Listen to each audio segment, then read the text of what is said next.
Here we are, next part. Ah, damn. Alright, I get the point. I'll leave. I'll stop my evil ways. I surrender. Just let me live. You promise to leave and never do anything like this again? Yes, I promise. I swear my promiscuous mother's grave that I do. Just let me live. Alright, you can go, but only this once, with a warning. Do this again, we'll be less merciful. Oh, thank you, kind sirs. I'll just take my... Oh no, you damn well don't. Ah, my other left section of my right lung. Also my spine. The pain. Huh? What's that? You want more, eh? Well, that can be arranged, you evil swine. Ah, this has to stop! Steel? You're okay, right? That wasn't a big thunderbolt, was it? You're just stunned, right? Right? Steel? Did you kill him? I didn't mean to. I say he had it coming to him. But that wasn't even a powerful thunderbolt. He fell in the line of duty. Yes, he died in the battle against the bandits. Jock said that death is to be expected from things like this. It's not ridiculous that the enemy might have killed Steel. Yes, that's what we can say. Right, Emela?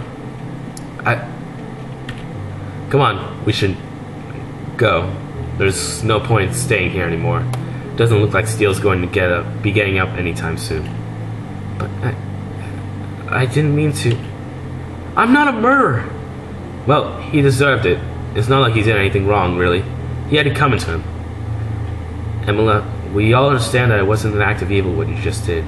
It seems to me that Steel was the truly evil one, and I suppose it could be said that it was a good thing that he was slain. But I killed him. Yes, let's just leave, all right? All right. Emela the murderer. Welcome back, recruits. I'm glad to see that most of you made it back alive. But what happened to Steel? Steel regrettably fell in battle, sir. He was reckless, which was typical of him, and he rushed arrogantly into battle with the bandits and fell quickly, because he wasn't quite as strong as he believed himself to be. That sounds very believable. It is a terrible loss, but this sings a pen. We must always be ready to face the realization of casualties in this field of work. But his death was not in vain, no? You defeated the bandits, correct? We did, though we let the bandit chief escape after we defeated him with a warning to never do that sort of thing again, lest we be less merciful. Ah, très bon. That is the kind of thinking that the Royal Guard should have. I am pleased that you did as you did. I am also pleased to announce that you all passed the test, and you are now honorary members of the Royal Guard. Bravo! Huzzah! I will do my duty as a guard with honor, sir. So our behavior during the test isn't assessed on some special summary screen or anything? You're not full guards yet, so you may have passed the test, but there is still a ceremony before you officially begin your new ranks. The ceremony is carried out personally by the king, and will begin shortly. Ooh, the king! We finally get to meet him! How exciting! Well, I can't wait. And you don't have to, for the ceremony will begin in a few moments. Let us all report to the throne room now. To a black screen. And here we are. Ahem. Who are you people? What do you want with me? They are the new recruits who just got back from the mission, my liege. You are meant to do the promotion ceremony now. I am? Oh, right. Let's see if I can remember how it goes. Loyal servants of Gosnor, protectors of peace, savers of cats, sprinklers of flowers that look a bit thirsty, breathers of air, eaters of...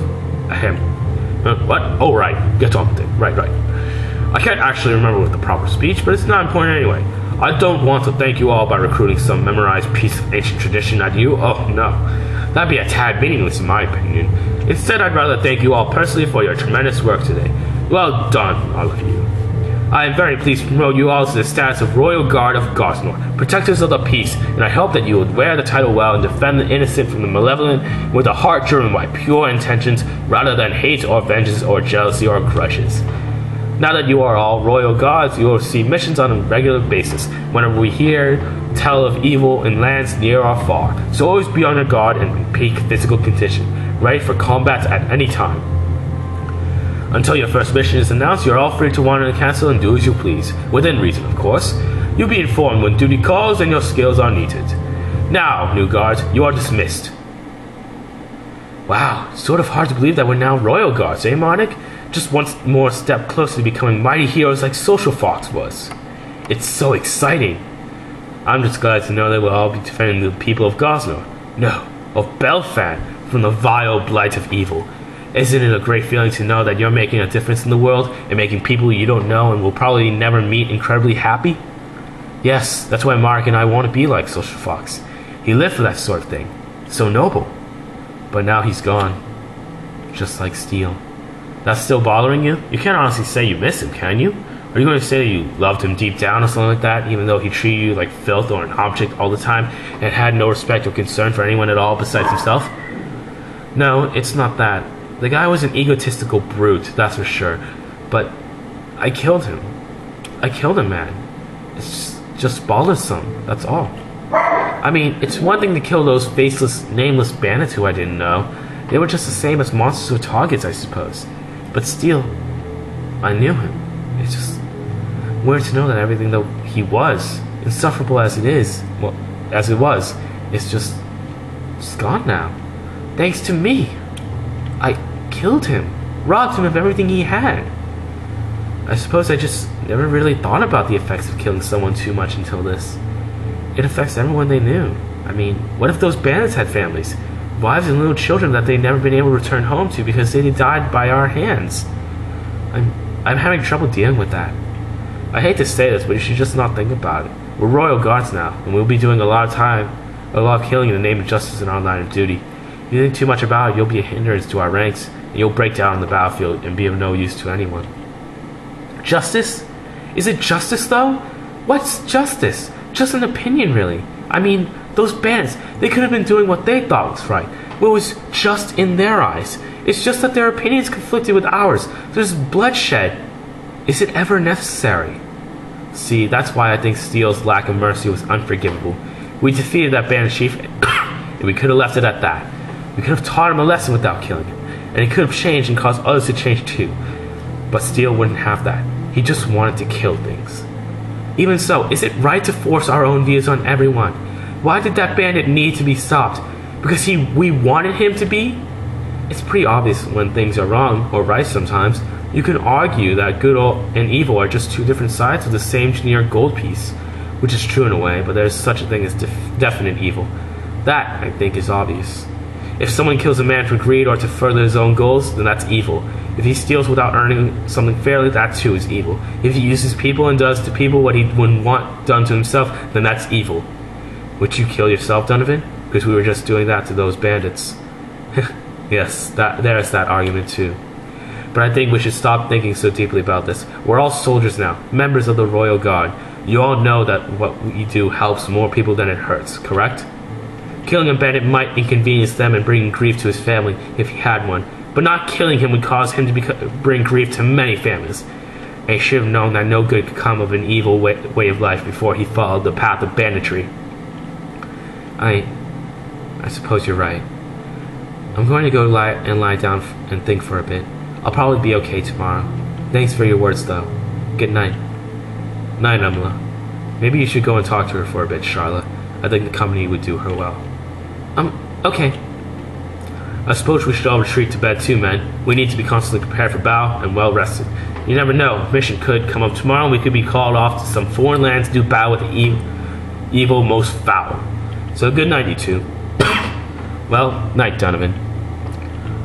I'm going to bed too, Mardek. So, good night.